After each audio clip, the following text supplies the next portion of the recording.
I have been dreading this day for months now, and that is because it is finally time to clean off the excessive Coraline algae growth that happens in the corners of my reef tank. I also got to take a look at the sand bed to clean up some of the shell graveyard. Basically, I'm just really not too excited about it. It's obvious that I have not cleaned this up in months. There's just full Coraline growth on all the rims, because they're a little tricky to get to. You gotta use, you know, special little tools, but we're gonna take care of it. I have it growing on the top here too. So I'm gonna drop a new fresh blade into this guy to get as much as possible, because I did find that a fresh blade cleans it up the easiest. And then for the corners that we have trouble accessing, we'll use this little nifty guy to clean the corners.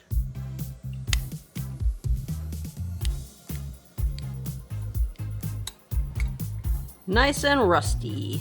And we are back in business. It would be super ideal if this razor blade can get as much of this as possible, because the plastic piece is a little bit harder to use. It does the job, it just doesn't come off as easy. So the more this takes, oh yeah, I love a fresh blade, look at all that. Also, I'm doing this before a water change, so I can just get all this stuff out after. Or not all of it, but, you know, at least change some of it. I gotta wear my glove, because if not, my clownfish will attack me and, you know, just take out, look at them over here. They'll just take out my wrists, my fingers, everything. You could see some of it that's like fresher, it's got like spots in it, sort of. And then over here, it's just super thick because it's just been on there for so long. Honestly, the last time I did this was probably on the channel, so however long ago that was the last time. I barely fit down here. That's pretty good. Let's see how things go with this top line. I feel like these little shimmies are what kind of works the best, for me anyway. Nice little outline of our frag rack. Oh yeah. Back here, I don't go too close, to be honest. I keep it maybe like, let's do it on the top first, and then you can see it. I feel like where that dark is, would be a good spot. The reason that I don't go all the way back here is just because, I don't know, I'm a little worrywart and I don't want to mess with like the seams. The tank is really old, so I just like to err on the caution of safety. And I cracked the blade, so I gotta turn it around. Hopefully that blade got enough that this works fairly easily, because if not, we are definitely in for some fun. I haven't used this in a while, so forgot which one it is. Oh yeah. Not too bad. I think it's this other one. There we go. That's working better. This stuff is thick. That's how it was on the back too. It was kind of like, it's not like a layer anymore. It's more of like pieces like that, huge, flying off. Because it's just built up so much. A whole lot of scrubbing later, and we got it all cleaned up. The tank looks so much bigger. Or maybe I'm just crazy. Or maybe a little bit of both. But anyway, look at that. Oof. I don't think it's that bad. I think it's so bad for me because I'm pretty sure I have like carpal tunnel or something in both of my thumbs from being on the computer so much.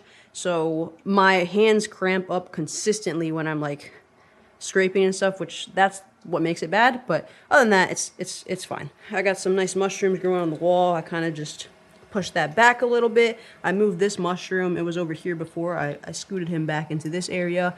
And now we got to clean up all of this junk. That shell's been there for a while. I'll probably pick that up. And I think back here, oh yeah, and I knocked down this little bridge, so we got to put that back together. Here is where I have like a graveyard of dead frags and shells just thriving. There was a mushroom on this guy, but not no more. Honestly, this is the only day where when I'm doing a water change and whatnot, I try to kind of keep the mess down to a minimum. This one, I just it's gonna make, everything's gonna be messy. So I just worry about it later. Put him like yonder. He opens up really big, so that should fill that in nicely. That's a nice little fabia garden I got growing right there.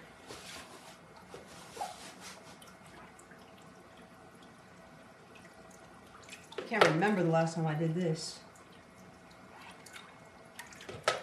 Kind of just let everything float around. Definitely not the best.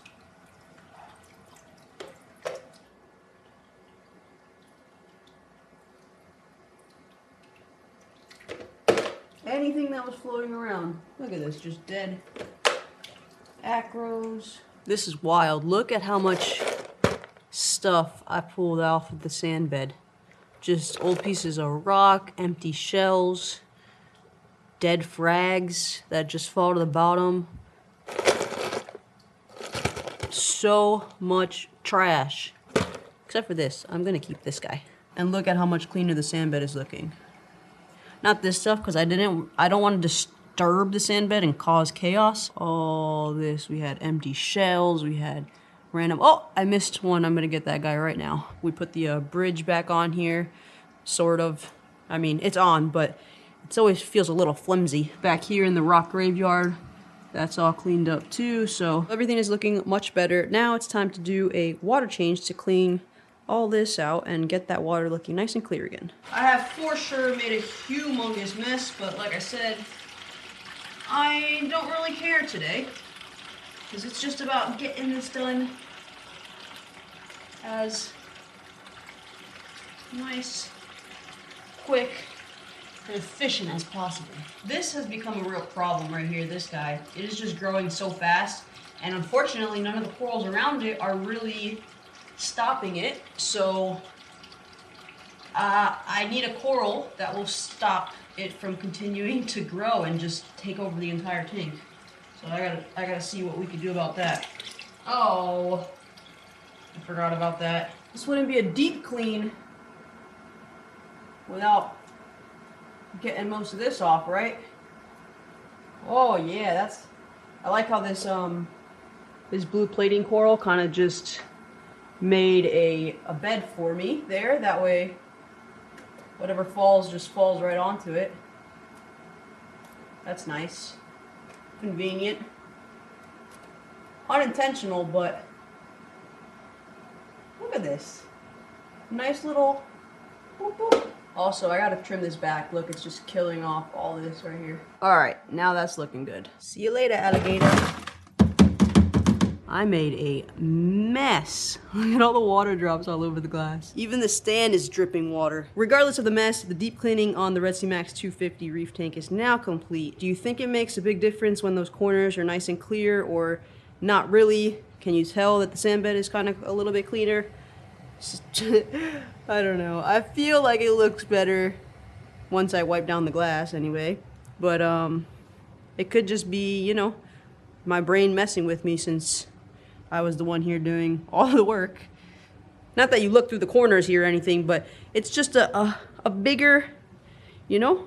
You get what I'm trying to say. The good thing about this tank is that it doesn't have too much detailed cleaning needed. I got a couple pieces of bubble algae up here that I gotta take off, but other than that, it's been doing exactly the same. Honestly, I haven't been taking these off because they're just kind of chilling.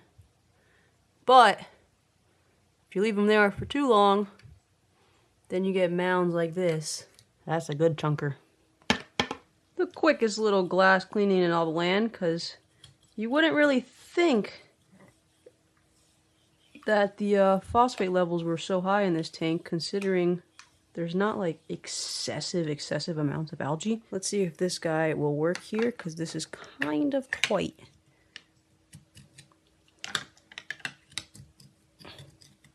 It is working, but we're causing a bit of a tidal wave. I think I need to take a little bit of water out. This is getting out of hand. Check out how close I got. Now I can finish getting these last little ones here at the bottom, hopefully. It's like a big Dalmatian.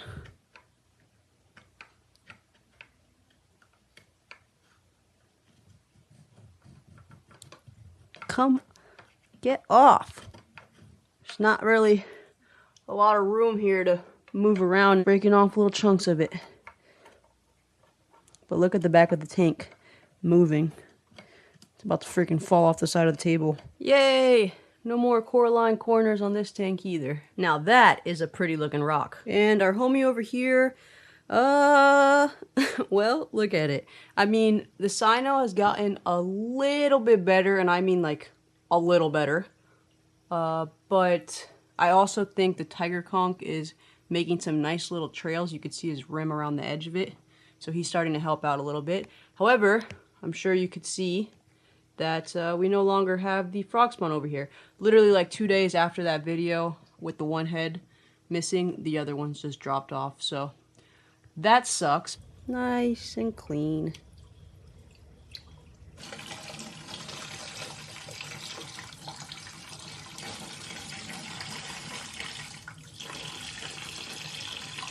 Alright, the Reef Casa tank, top down, not too shabby. Anyway, that's where the two, actually I think all three heads gathered up over there. Still super fluffy, they just bailed out from their skeleton. And I'm sure you guys spotted the Scully in the back there. Not looking great, it was really, really bad in the other tank. So I took it off the plate. It happened to split in two, but I pretty much just threw it in the back corner here just to leave it where there's no flow and see if anything happens. But I don't have high hopes for it anymore, unfortunately. We really, really tried. As you guys know, we tried a whole bunch of different things.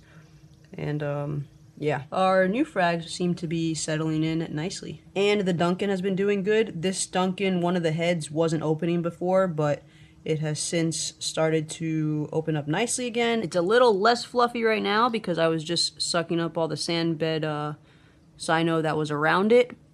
But it is doing really good, especially considering the frog spawn just bailed out. This sand bed looks oh so nice when it's all clean and white like this.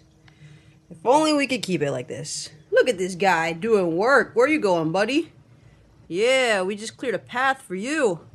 It's actually the same path you've been taking, but yeah, now it's clean. And just like that, the maintenance that I've been dreading for months is all done with, and my tanks are looking much, much better. All I have to do is put new filter floss in all of them and wipe down the outside glass, and we are done. Remember, good things and bad things are only temporary. I hope you guys enjoyed the video. Thanks so much for watching, and we'll see you in the next one.